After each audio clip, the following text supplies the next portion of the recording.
Hello guys, Assalamu alaikum. My name is Tawfiq Ahmad and welcome to my YouTube channel Smart Learning.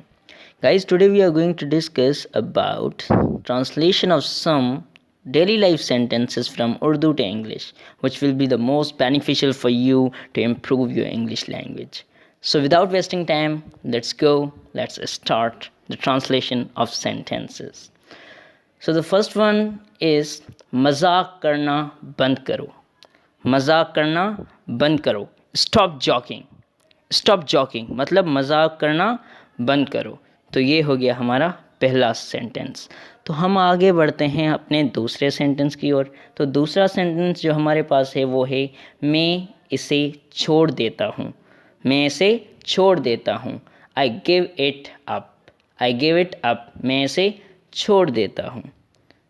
I give it up. मैं इसे छोड़ देता हूँ. उम्मीद है कि आपको समझ में आया होगा. तो बढ़ते हैं अपने तीसरे सेंटेंस की ओर. तीसरा सेंटेंस जो हमारे पास है वो है कितनी देर लगेगी. कितनी देर लगेगी. How long will it take. मतलब कितनी देर लगेगी. ठीक है. तो ये हो गया हमारा तीसरा सेंटेंस. तो चौथा जो सेंटेंस है हमारे पास वो है कोई रास्ता नहीं है. कोई रास्ता नहीं है. देयर इज़ नो वे मतलब कोई रास्ता नहीं है.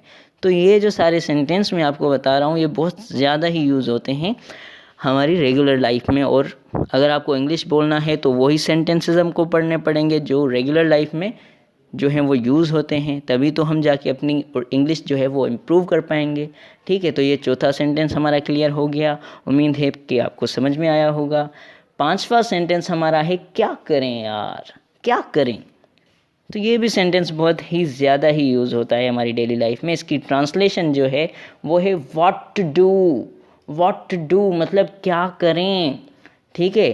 तो आगे जो हमारा सेंटेंस है वो है इसको मत बताना. डोंट टेल हर मतलब इसको मत बताना. ठीक है.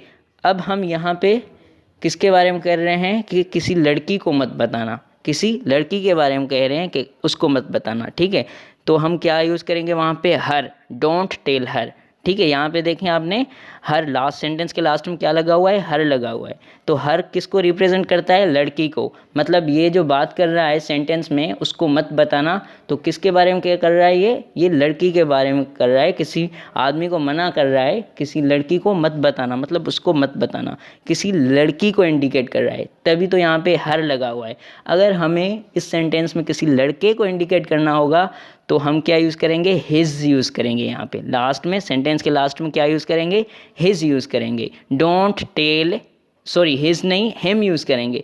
यहाँ पे ऑब्जेक्टिव केस के तौर पे लगा हुआ है. तो ऑब्जेक्टिव केस यहाँ पे शी का है हर. तो इसके लिए यहाँ पे क्या लगा हुआ है. हर.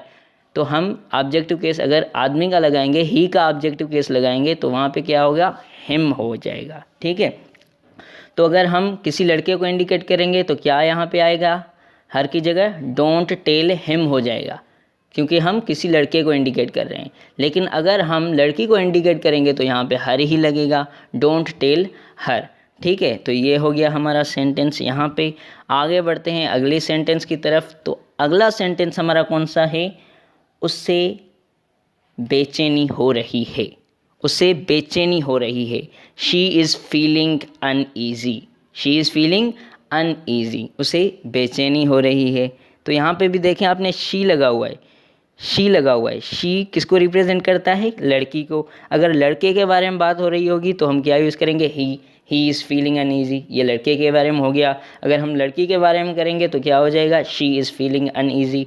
ठीक है. तो इस तरह से ये सेंटेंस हो गया. शी इज़ फीलिंग अनईजी मतलब उसे बेचैनी हो रही है. अब ये सेंटेंस एक सिचुएशन है मेरे पास उसमें बहुत ज़्यादा ही यूज़ होता है. वो जो कमीने दोस्त नहीं होते आपस में कमीने बहुत होते हैं. तो अगर किसी एक दोस्त की गर्लफ्रेंड होती है वो उससे मिलना चाह रहा है लेकिन वो उससे मिल नहीं पा रहा. किसी भी वजह से वो उससे मिल नहीं पा रहा तो उसे बड़ी बेचैनी होने लगती है. ठीक है. तो उसके जो बाकी दोस्त हैं कमीने दोस्त जो उसके होते हैं वो उसको चिढ़ाते हैं कि भाई उससे बेचैनी हो रही है. भाई आपस में ऐसे बातें करते हैं भाई उससे बेचैनी हो रही है. तो इस सिचुएशन में बहुत ज़्यादा ये सेंटेंस यूज़ होता है. तो इसकी ट्रांसलेशन क्या है, उससे बेचैनी हो रही है, शी इज़ फीलिंग अनईजी। तो ये भी हमारे पास हो गया सेंटेंस जी। बढ़ते हैं आगे सेंटेंस, अगले सेंटेंस की तरफ। तो अगला सेंटेंस है 10 बजे तक फ्री हो जाना। 10 बजे तक फ्री हो जाना, get free by 10, get free by 10। तो ये जो टेक्निकल हैं, मतलब हमें जब हम अगर मीनिंग देख रहे हैं 10 बजे तक फ्री हो जाना, अगर उसकी हम इंग्लिश देखेंगे गेट फ्री बाय 10, तो ये बहुत डिफरेंट हो जाएगा। लेकिन तो ये टेक्निकल, बहुत ही ज़्यादा टेक्निकल जो हैं वो सेंटेंसेस होते हैं, आपस में मिलते जुलते नहीं। मतलब हमें लगता है कि इसकी ट्रांसलेशन ये हो ही नहीं सकती, लेकिन फिर भी वो ट्रांसलेशन उसकी क्या होती है, करेक्ट होती है। तो ये टिपिकल बहुत ज़्यादा होते हैं सेंटेंसेस, ठीक है। उससे 10 बजे तक फ्री हो जाना, 10 बजे तक फ्री हो जाना मतलब get free by 10, get free by 10 मतलब 10 बजे तक फ्री हो जाना। तो ये सेंटेंस उम्मीद है कि क्लियर हो चुका होगा। बढ़ते हैं आगे अगले सेंटेंस की तरफ। अगला सेंटेंस जो है ये अच्छा नहीं है, ये अच्छा नहीं है। किसी भी सामने वाली चीज़ को हम देखेंगे, अगर वो चीज़ हमें अच्छी नहीं लगेगी तो हम क्या कहेंगे, ये अच्छा नहीं है, ये अच्छा नहीं है, ठीक है, यहाँ ये अच्छी नहीं है, ठीक है। तो इस तरह से ये सेंटेंस यूज़ होता है। इसकी ट्रांसलेशन है it's not good, it's not good मतलब ये अच्छा नहीं है, हमें पसंद नहीं आया, बिल्कुल घटिया है, अच्छा नहीं है ये। इसकी ट्रांसलेशन है इट्स नॉट गुड, ठीक है।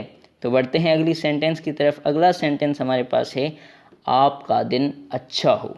ये एक दुआ हो गई, किसी भी आदमी को ये दुआ दे रहा है भाईजान कि आपका दिन अच्छा हो, ठीक है। इसकी ट्रांसलेशन है have a nice day, have a nice day मतलब आपका दिन अच्छा हो। अगला सेंटेंस हमारे पास है ये रहा आपका बिल, ये रहा आपका bill, here is your bill, here is your bill. अब यहाँ पे कंट्रैक्शन यूज़ की है, हियर इज़, यहाँ पे ई के बाद एपोस्ट्रॉफी लगा के बाद में एस लगी हुई है, ये इसको हम क्या कहते हैं, कंट्रैक्शन कहते हैं। अगर हम इसको खोल के लिखेंगे तो क्या हो जाएगा, here is your bill, here is your bill. यहाँ पे आई को काट के एपोस्ट्रॉफी लगी हुई है, ये पोजीशन को शो करता है, हेयर इज़ यूअर बिल, ठीक है। ये कंट्रैक्शन हो गई। कंट्रैक्शन ज़्यादातर क्या किस जो डायलेक्ट्स होते हैं ना, अमेरिकन डायलेक्ट, उसमें अमेरिकन जो इंग्लिश लैंग्वेज है उसमें कंट्रैक्शंस यूज़ होते हैं, लेकिन हम जो ब्रिटिश में नहीं होते कंट्रैक्शन। ब्रिटिश में क्या होगा, ही इज़ यूअर बिल, ये ब्रिटिश डायलेक्ट हो गया, ब्रिटिश इंग्लिश हो गई। अगर हम अमेरिकन में लिखेंगे तो ये जो लिखा हुआ है here is your bill, British में हेयर इज़ यूअर बिल, और जो अमेरिकन है उसमें here is your bill, here is your bill. यहाँ पे एपोस्ट्रॉफी मतलब हेयर और इज़ को कंबाइन कर रहा है, कंट्रैक्ट कर रहा है, ठीक है। तो कंट्रैक्शन इसको हम कहते हैं, हेयर इज़ योर बिल, ये रहा आपका बिल, ठीक है। बढ़ते हैं अगले सेंटेंस की तरफ। और ये जो सेंटेंस है हमारा, ये इस वीडियो का लास्ट सेंटेंस से ज़्यादा वोकेबलरी मैं इंशाल्लाह आपको अगली वीडियो में दूंगा। तो सबसे पहले ये जो लास्ट सेंटेंस है उसको क्लियर करके चलते हैं। लास्ट सेंटेंस जो हमारे पास है वो है ये रहा आपका आर्डर, ये रहा आपका आर्डर, साहब ये रहा आपका आर्डर, ठीक है। तो ये सेंटेंस भी यूज़ होता है बेजान होता है, बहुत बार यूज़ होता है ये सेंटेंस डेली लाइफ में। तो इसकी ट्रांसलेशन क्या है, here is your order, here is your order मतलब ये रहा आपका आर्डर, ठीक है जी।